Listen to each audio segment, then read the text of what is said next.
On the profile interview segment this week, I'll be speaking with the president of the Medical and Health Workers Union of Nigeria, who also doubles as the chairman of JOHESU. It brings us up to speed on the memorandum of understanding between the government and its members, while also emphasizing that there is a need for a singular healthcare union to represent workers in the healthcare sector. It's good to have you on the program. Thank you very much, Sharon, for having me.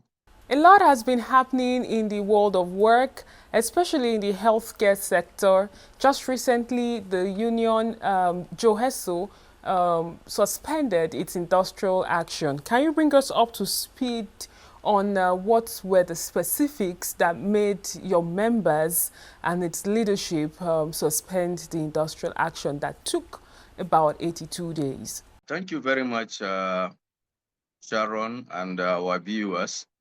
The industrial action under the aegis of the Joint Health Sector Union lasted for 84 days.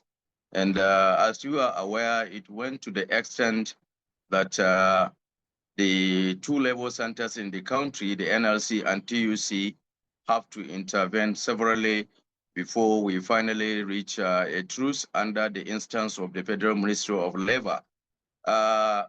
The Trade Union Congress of Nigeria issued a 7-day ultimatum to the Federal Ministry of Health to withdraw the circular of the no work, no pay, which was issued by the Federal Ministry of Health while we are on the strike, despite the fact that we have followed all due process before we commence our industrial action. Then secondly, the two labor centers, including the NLC and TUC, issued another 14 days ultimatum to the Federal Ministry of Health and Federal Ministry of Labor to settle all outstanding issues between JOHESU and the federal government, or the two labor centers will mobilize all their affiliates to join the industrial action on solidarity. This is because the affiliate of JOHESU, the 4 affiliates of JOHESU, are all affiliates of NLC and TUC. 2 out of the 4 affiliates are affiliates of NLC, and 2 out of the affiliates are affiliates of TUC. So basically, as usual, at the eve of the expiration of the 14 days ultimatum, then the Federal Ministry of Labor and Employment, at the instance of the minister, invited the 2 labor centers and JOHESU for conciliation meeting. And in attendance were 4 ministers, chaired by the Minister of Labor, Federal Minister of Labor and Employment, Megari Dingyadi. And then in attendance, there was the Finance Minister, who is the coordinating minister of the economy, and the 2 ministers of Health, the coordinating minister of Health, Ali Pati, and the State Minister of Health, Isaac Salako. And then we have the representative of the National Chairman of Salaries and Wages and Commission and other directors. Well, the meeting, I think, lasted for about 3 to 4 hours. And at the end of the meeting, we were able to sign what we call terms of settlement. And in the terms of settlement, there were 3 to 4 main key issues. The first issue is that the government have equally accepted that whether the adjustment of commerce salary is selective or not, but they admit that commerce salary was adjusted in 2014, 2017, and 2018. And secondly, they agreed that we are going to discuss and dispense the issue of CONHES adjustments, which is going to be the first issue to be discussed under the ongoing collective bargaining agreement that concerns or that involve all the 3 unions in the health sector. That is JOHESU, NMA, and then NAM. Initially, we said we are not going to discuss the issue of CONHES adjustment because it only affected our members. It does not affect the NMA. So the Federal Ministry of Health or the meeting agreed that the issue of CONHES adjustment will be discussed separately with JOHESU leadership under the CVA before the discussion of the ongoing CVA, which concerns issue of job evaluation and issue of and allowances. So this is the first issue, which is the main critical issue that take us to this industrial action. And then secondly, the meeting in session. Before you go ahead, talking about CONHENS, is there any clarity on these funds? Yes, the only clarity is that, as I usually said in my earlier interviews, we have two salary structures in the health sector emanated in 2009. And these two salary structures are referred to as COMES and CONHES. COMES is basically for physicians that are referred to medical doctors. And then CONHES is for all the other health professionals, including pharmacists, laboratories, medical record, physiotherapists, environmental health, community health, pharmacy technicians, and a lot of them. So in the collective bargaining agreement signed by JOHESU leadership in 2009, when CONHES circular is going to be implemented, it was agreed and resolved and is in the CVA that once one circular is adjusted or reviewed upward, then automatically it translates to review of the other one, which means that the two circulars, the issue of relativity and what have you, has been taken care of. So in 2014, Commerce Circular was reviewed upward, which is a violation of that CVA. And then in 2017, it was equally reviewed upward again, and in 2018. So now that the Federal Ministry of Health brings this issue of collective bargaining agreement on earned allowances, we now protest that if allowances are going to be reviewed, which are basically attached to basic salary, then it means those under the CONHES salary are 3 steps backward, and there is no justice in that. So that is even the main reason why this time around the agitation is so high, because we have been in this agitation since 2014, since the previous administration. So what's the commitment right now? Of the ongoing CVA on job evaluation and allowances, that is why it was so high. So going back to the content of the terms of settlement, as I said earlier, I've already said the first one. Then the second one is the issue of withdrawal of the no work, no pay. We argued that we have followed the provision of Section 41 of the Trade Dispute Act, which stipulates that we should give 15 days ultimatum to government before we embark on strike, which we have done so. Therefore, there is no reason why our members should not be paid their salary. So government on its own side agreed to withdraw the no work, no pay circular immediately if we suspend the strike and allow the workers to be paid their entitlement.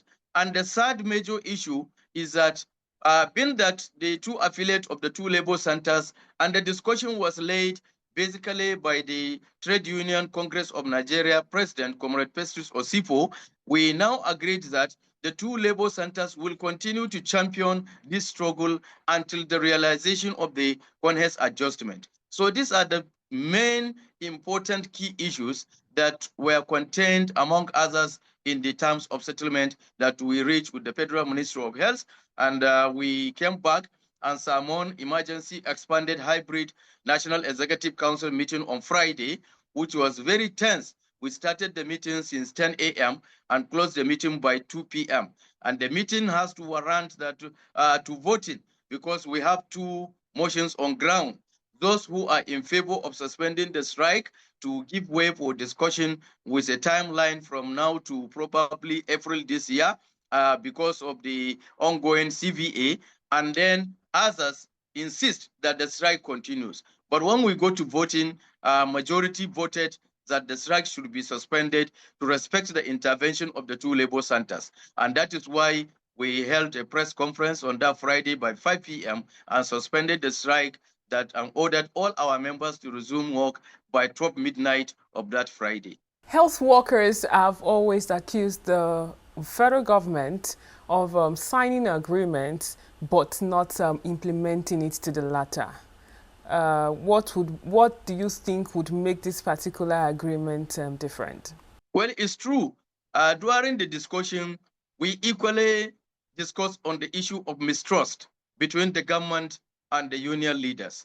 And this is true because even in our own case, we have signed 8 memorandum of understanding between the federal government and JOHESU since the commencement of our agitation in 2014. And none of the MoUs was really implemented to the letter. So we equally tabled this issue before the meeting, and they insisted that this time around they will keep to their words. So we will await and continue to monitor the implementation and see how best they can be able to implement this, or God forbid, if they still maintain their position by not implementing the signed terms of settlement, I believe the two labor centers will do the needful. Because in the terms of settlement, we agreed that the two labor centers, often non-implementation of the terms of settlement, will equally use all lawful industrial relations to compel government to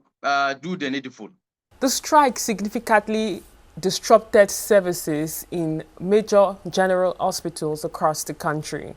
My question is, are there strategies put in place to ensure that the hospitals across the country is being stabilized in good time? Yes, I believe since we directed our members to resume work immediately, they will passionately accede to our instructions.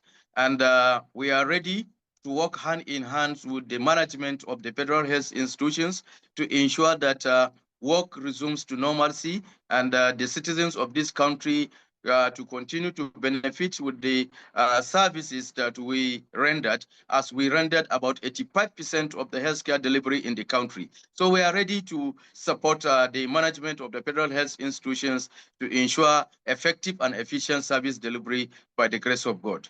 Almost 3 months of industrial unrest in the healthcare sector.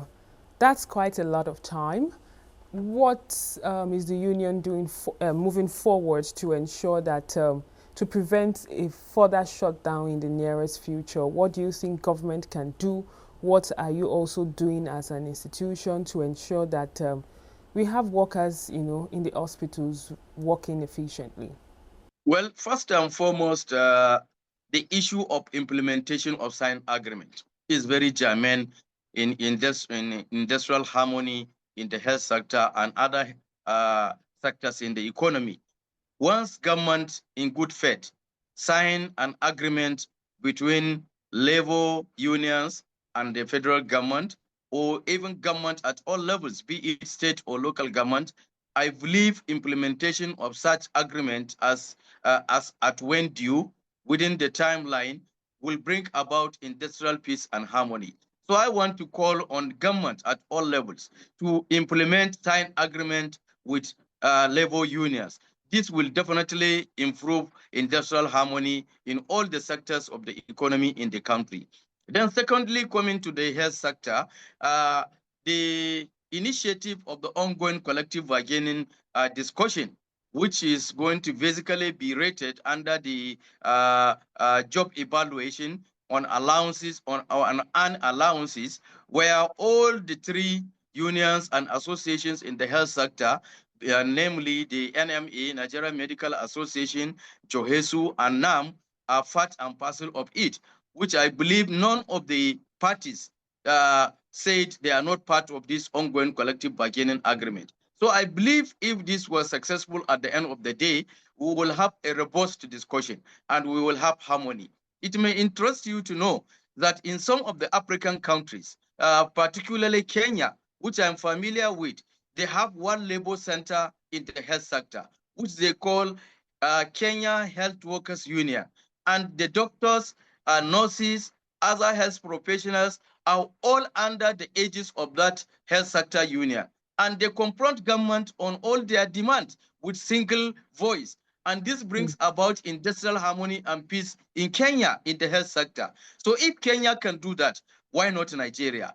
But because of some reasons best known to those who are dividing the health workers in the country, this is not applicable in Nigeria. And I believe this is also part of what is bringing disharmony in the health sector, because there is a lot of bias, there is a lot of psychopathy, there is a lot of agitations. So are you proposing a singular health union in Nigeria? Is that your proposal?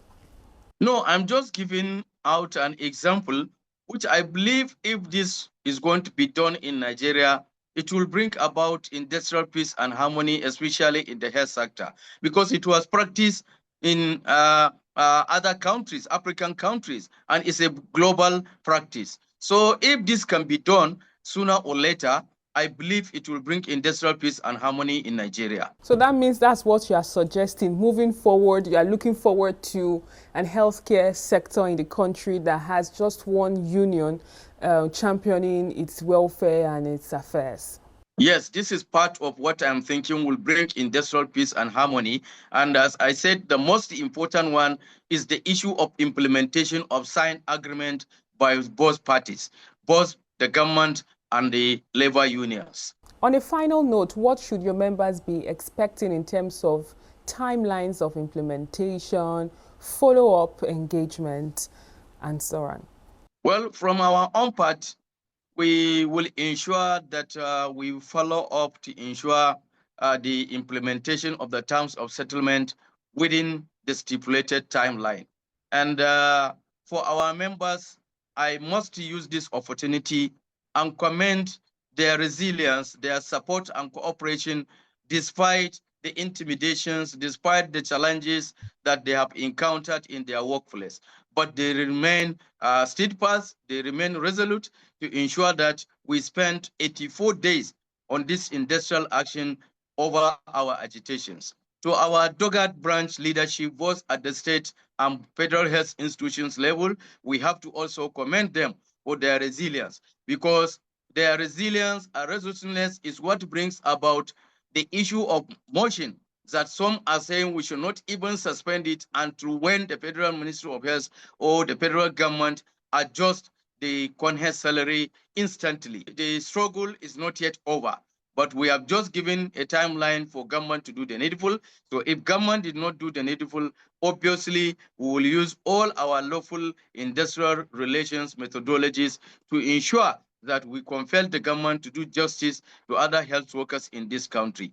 I commend and appreciate other stakeholders in the country, which we have named them in our communique, including the members of the press, security agencies, and notable stakeholders that intervene, including the chief medical directors and medical directors of the federal health institutions, who are the custodians of the federal health institutions in the country, because they were also disturbed. We appreciate them for their interventions. And finally, I have to sympathize with all Nigerians, the consumers of health, especially in public health institutions, for the sacrifice that they have done in the last 84 days. It is not our will that we should go on industrial action strike to abandon our patient, but is necessitated. So government should keep to their promise so that this will not repeat itself in future. Thank you very much for your time. It was an enlightening conversation I had with you. Thank you very much. I appreciate you. And that's all we can take on today's edition of the program. Join us next week for a fresh edition of the show. I am Sharon Ijason. Thanks for watching, and remember that labor creates wealth.